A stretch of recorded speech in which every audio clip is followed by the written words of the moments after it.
we were snorkeling around the boat this afternoon, taking a break from the boat work.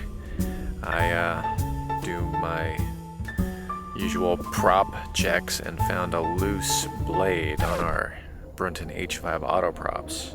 So I'm going to try and come across some scuba equipment and figure out what's going on with that.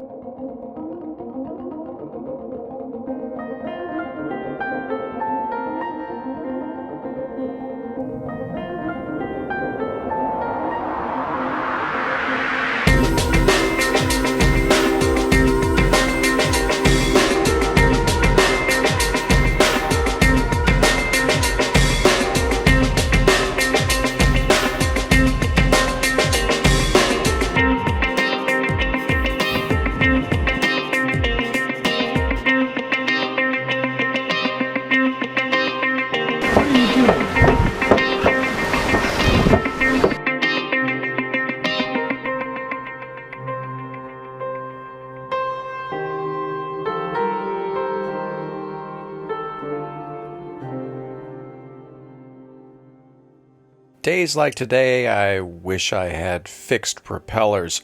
Very simple. They just work.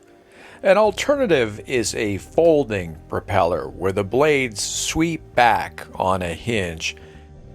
We've got feathering propellers. That means that the blades swing into a slipstream position when the shaft is locked with the transmission. And this makes a huge difference, not just when sailing, which will allow us to go about 1 to 1.5 knots faster, but also when powering. The blades switch into the most efficient position, so we use less fuel. There's a lot of force going into those blades. Any looseness is going to be bad for the prop, but also the vibrations could be an issue for the sail drive. So until this is fixed, we can't use this engine. You know, this is a small thing, but it's also a big thing.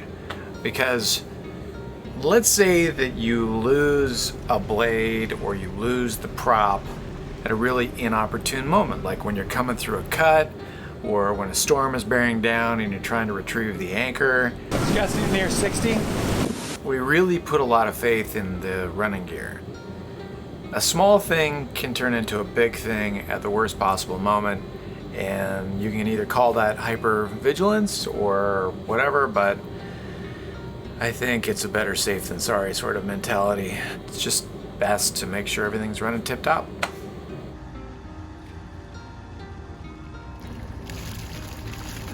We try and stay out of marinas, but with the cold front coming and one working engine, it makes a lot of sense to just go ahead and pull into Emerald Bay Marina. The silver lining of this, I get to do all the free laundry I want. That means rugs, blankets, sheets, you name it. And like the rest of the Bahamas, it's pretty empty. Good thing we know how to dock the boat by ourselves, because there is nobody around. All right, we're in the marina. Got to fix the prop, so I'm going to do some laundry. It's really surgy. We were on the fuel dock last night, and that was kind of hard to sleep through with the grinding on the fenders all night long. All right, so far this is not going to plan. The two reasons we came down to Emerald Bay Marina were to rent a scuba setup so I could work underwater a little bit easier and also get some calm conditions. It is super duper surgy here at Emerald Bay Marina, and then because of COVID, the dive business is not open. They're not going to open for at least another month. Wow. Now, we do carry a spare air emergency pony bottle, but since the scuba dive place is closed, we wouldn't be able to fill it back up. So I'm going to save that for an emergency. So what's left is just holding my breath and going down. Again and again. Holding on to the tools and the prop and the boat is extra challenging with the surge. Everything's moving around. See these? No play. This one, So that's what this is all about. It's all about that one blade. And that's definitely not a good thing. This is sort of thing is only going to get worse and worse and worse, so I felt like we need to get this off, diagnose it, see if there's something that can be done. We do have a spare prop. Well, I'm going to take this thing apart and see if I can find why it's loosened up. So I took off the nut and the locking ring, and now we're going to take a look at the bearings to see if they're okay. All right, I think I found the problem. We had a bad bearing, and I don't know if it corroded while we were on the hard over the summer or what. Could have been a product defect, you never know. But we've got replacement bearings on board, so gonna replace it, and we should be in good shape. Can you put it back on, or do you need a scuba tank? I'll give it a shot. That's all I can do, give it a shot. Nice to meet you, Nick. I'm Megan. Megan. Nice to meet you. Thanks for what you need. Oh, my God. you can't even tell, you guys. Thank you. Let me get, I need the bag of regulators. You have a weight belt? Yes, sir. Here's that. Missing teeth, she won't bite hard. Friends on Sublime taking care of us. With this hookah setup, be able to stay down there for as long as I need to. I can go slow, be purposeful. Thank you, Chris and Karina. You are the guardian angels of the day. Let me show you why it's kind of a difficult task to do and why the hook is going to be fairly important. So the prop slides onto the shaft. This is the lock nut for the shaft and the prop.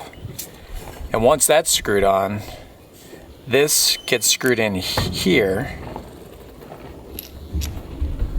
And then this gets screwed into one of these holes so that this one can't unscrew. And it's all taking place inside there. How are you doing that inside there? Are you sticking that way down? Sticking these tools way down in there. No. So that's why this is kind of a tough one. Oh my God. And doing it with this snorkel thing is going to be a lot easier than trying to hold my breath.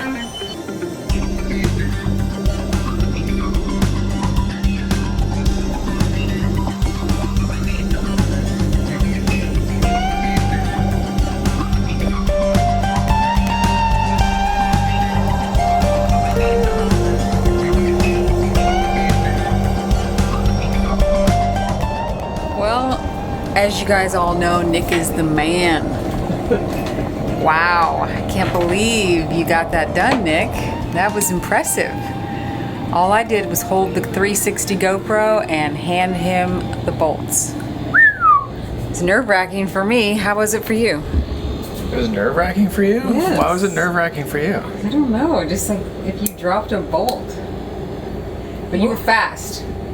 Really? Yeah. I was organized. Basically, I dreamt about this problem and this solution all last night, so I was mentally prepared for it. Well, we made it out of there. The marina was, well, we got done what we needed to get done there.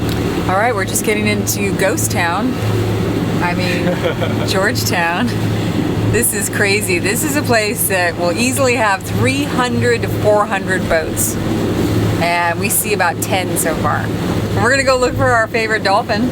Yeah, we need a name for our favorite dolphin. Yeah. Shlomo? Shlomo? What is that from? I don't know, but we've got some reefs in here, so I'm gonna do a little navigating. Oh, we're anchored off Stocking Island, and this is pretty amazing. I think there's, what, like 5-6 boats here. Man, it is so quiet down here. There's hardly anybody around. We are making one last trip into Georgetown to take some trash in and get some bananas.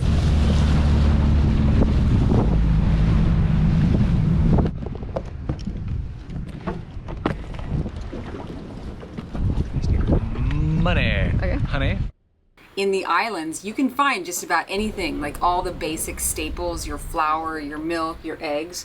at reasonable costs. But those specialty items, you're going to pay $8 for a bag of chips. Bag of frozen blueberries for 35 bucks. I think it was 50. 50 bucks. Sounds even better. In Nassau. You laugh, you think we're exaggerating, but Yeah. no, it costs a lot more because of the transportation costs to get those foods out here. Yeah. You look comfortable. Not bad. But we want to tell you about a new little mini series we're going to put in the next few videos. That's right. We do a lot of consulting with folks who are going to be heading out in the next 1, 2, 5, maybe even 8 years. And one of the most common questions we get is, what can we be doing now to get ready for cruising? Before we have the boat. So today we're going to talk provisioning. All right, provisioning may not sound terribly sexy.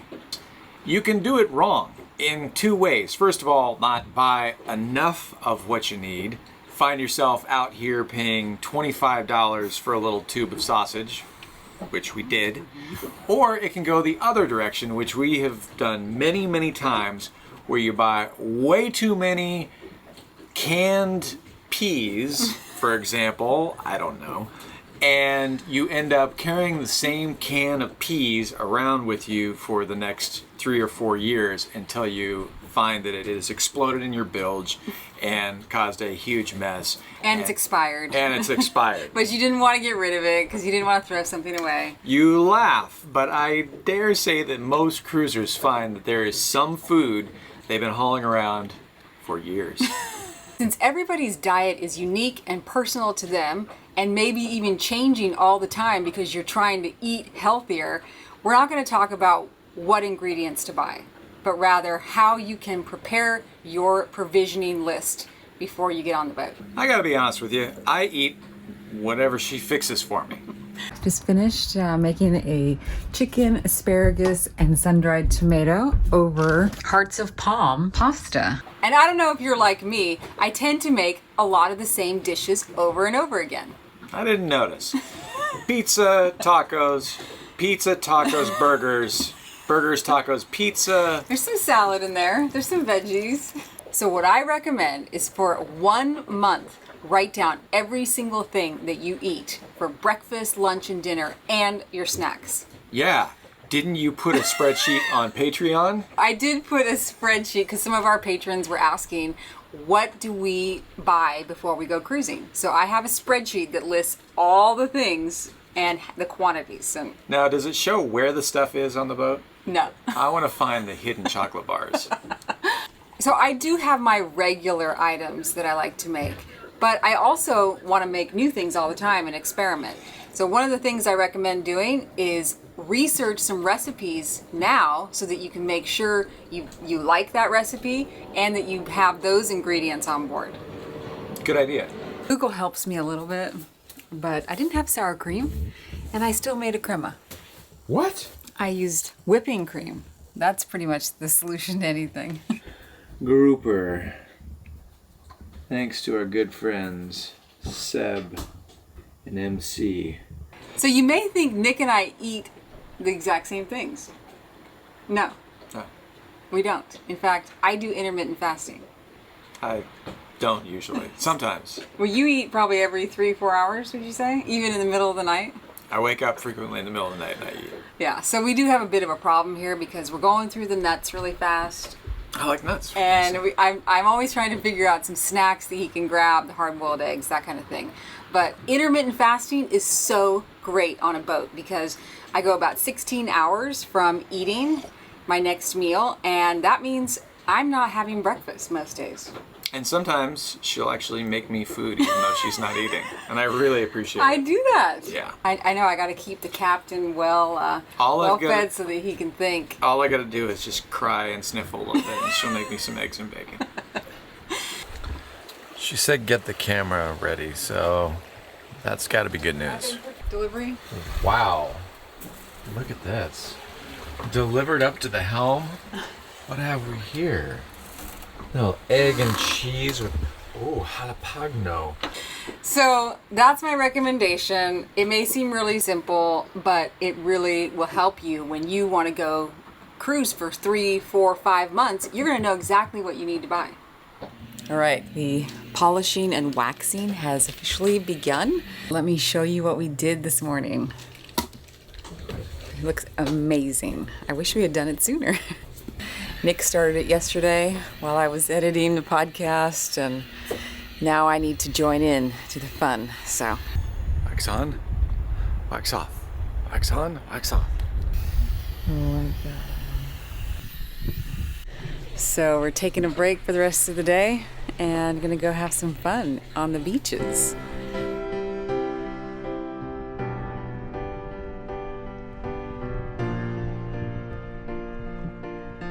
This is what I'm putting on her altar. Never had a proper ceremony for sugar.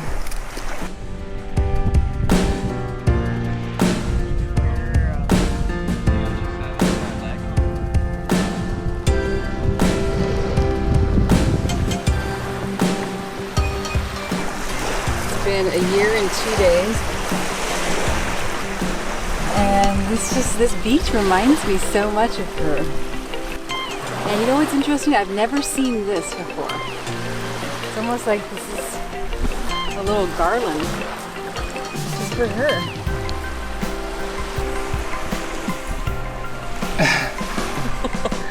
She loves carrots.